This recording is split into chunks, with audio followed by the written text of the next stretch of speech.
Pemirsa, di tengah padatnya tugas pengamanan Ibu Kota, Panglima TNI Jenderal Agus Subianto menyempatkan diri duduk berbaur makan malam bersama para prajurit TNI. Tidak ada jarak antara pimpinan dan prajurit. Semua menyatu dalam suasana sederhana, penuh canda dan kekeluargaan. Kegiatan ini juga menghadirkan para pelaku UMKM.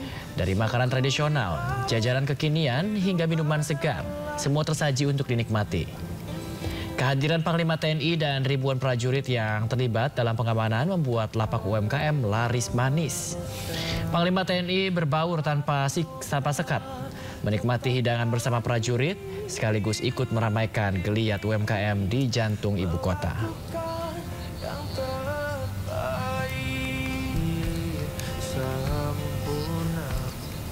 Ya, pemirsa, Majelis Ulama Indonesia atau MUI bersama tokoh lintas agama menyampaikan pernyataan sikap terkait situasi kebangsaan yang berkembang belakangan ini. Pernyataan sikap disampaikan dalam kegiatan silaturahmi Majelis Agama-Agama di gedung MUI Pusat siang tadi, maksud kami kemarin. Ada 9 pernyataan sikap yang dihasilkan dalam pertemuan ini sebagai tanggapan atas gelombang aksi yang terjadi sejak 25 hingga 30 Agustus 2025. Pernyataan sikap ini dinilai penting untuk menghadirkan ketenangan di tengah masyarakat.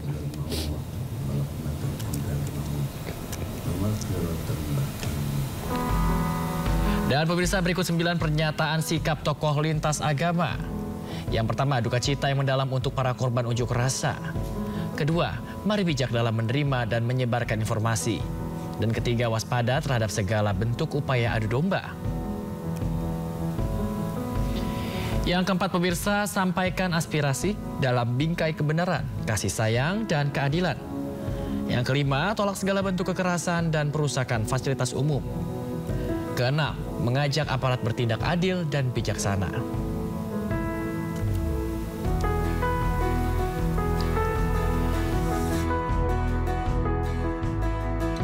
Bertindak profesional, transparan, dan tidak berlebihan. Kedelapan, mengajak seluruh umat beragama memperkokoh solidaritas. Kesembilan, mendukung pemerintah menyelesaikan berbagai persoalan bangsa.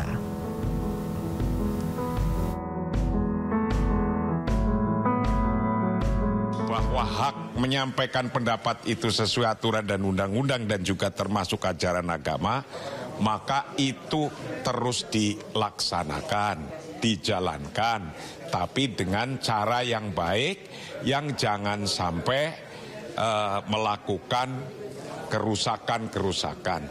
Bagi sisi pemerintah sebagai pembuat kebijakan, untuk bisa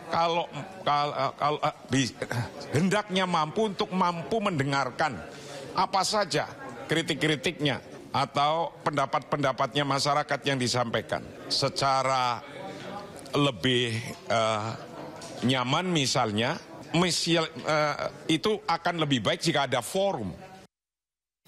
Ya, pemirsa, 2 truk tabrakan di Mojokerto, Jawa Timur mengakibatkan 1 orang tewas dan 2 lainnya luka berat. Kami akan kembali usai jeda, pemirsa. Tetaplah di Sido Today.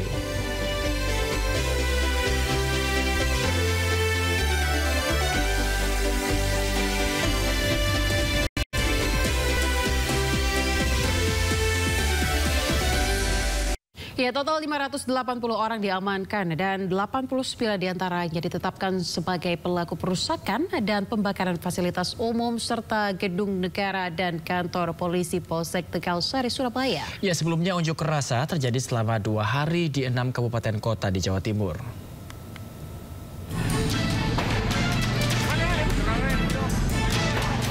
Pasca unjuk rasa anarkis 2 hari pada 29 dan 30 Agustus 2025 lalu, Polda Jawa Timur mengamankan 580 orang perusuh. Seluruh perusuh diamankan dari unjuk rasa anarkis di 6 kabupaten kota di Jawa Timur, diantaranya Surabaya, Malang Kota, Malang Kabupaten, Kediri Kota, Kediri Kabupaten, dan Sidoarjo. Dari 580 orang yang diamankan, 89 orang diproses hukum, 12 orang proses pemeriksaan, dan 479 orang dipulangkan untuk diserahkan ke orang tua karena masih di bawah umur. Ratusan orang yang diamankan ini merupakan pelaku perusakan fasilitas umum serta beberapa di antaranya pelaku pembakaran gedung negara Gerahadi serta Mapolsek Tegalsari. Gerahadi masih kita lakukan pendalaman karena tentu ini kita cukup kesulitan kalau menemukan apakah pelaku itu dari kelompok tertentu atau memang perorangan. Akibat perbuatannya, para pelaku terancam hukuman penjara 5 tahun lebih. Dari Surabaya, Jawa Timur, Rahmat Ilyasan Anyus melaporkan. Pemirsa, polisi bergerak cepat menangkap dan menetapkan tersangka terhadap para perusuh demo lalu. Ya, nah sekarang pemirsa adalah proses hukum terhadap internalnya kepolisian sendiri.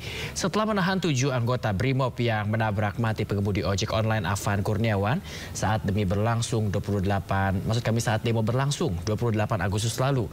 Polisi kemarin akhirnya melaksanakan gelar perkara.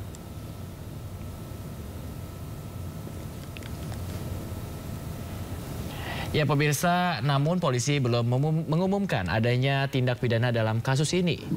Gelar perkara dilakukan lantaran ditemukan adanya dugaan tindak pidana dalam kasus kematian almarhum Afan Kurniawan.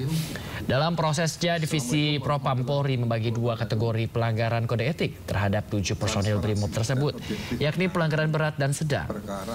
Kompolnas menyebut ketujuh anggota BRIMOB berpotensi dipecat, sementara Komnas HAM menyatakan akan memeriksa rantis dan CCTV untuk mengumpulkan fakta.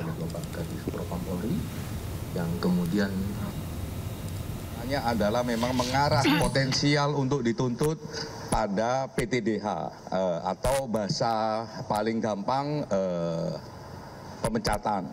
Itu yang pertama. Yang kedua, ya juga karena kami lihat prosesnya, salah satu yang juga penting di samping memang persiapan untuk memutuskan itu adalah juga direkomendasikan untuk mulai melangkah pada pemindanaan. Jadi tadi juga sudah ada teman-teman dari Barreskrim yang sudah menyiapkan manajemen pemidanaannya, penyidikan dan sebagainya. Terus karena juga ada putusan ini, semoga rekomendasi ini segera bisa dilakukan. Dan terus melakukan fungsinya untuk melakukan pengawasan dan juga pemantauan terhadap proses ini untuk memastikan suatu proses yang berkeadilan dan juga patut.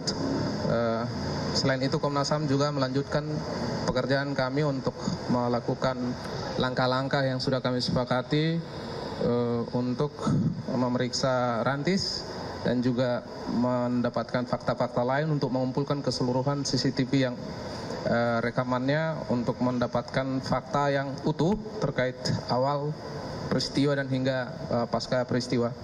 Kreditor telah menyelesaikan proses pemeriksaan dan pemberkasan terhadap para terduga yang 2 kelompok ini, kategori berat dan kategori sedang, dan akan dilaksanakan sidang untuk kategori berat pada hari Rabu tanggal 3 September 2025 untuk terduga pelanggar Kompol K. Dan Kamis tanggal 4 September 2025 ini untuk terduga pelanggar Bribka R. Sedangkan kategori sedang nanti setelah Rabu dan Kamis dan proses sedang berjalan. Kemudian berdasarkan fakta-fakta hasil pemeriksaan akan dilaksanakan gelar perkara yang melibatkan pengawas eksternal. Kami sudah mengundang Kompolnas, Komnas HAM, kemudian internal di dalamnya adalah Itwasum, Barreskrim, SDM, Divkum, Bitpropam Brimopori, serta nanti di Propam Polri. Semua langkah pesertanya dan akan dilaksanakan pada hari Selasa 2 September 2025. Gelar ini karena hasil pemeriksaan pada wujud perbuatan pelanggaran kategori berat ditemukan adanya unsur pidana.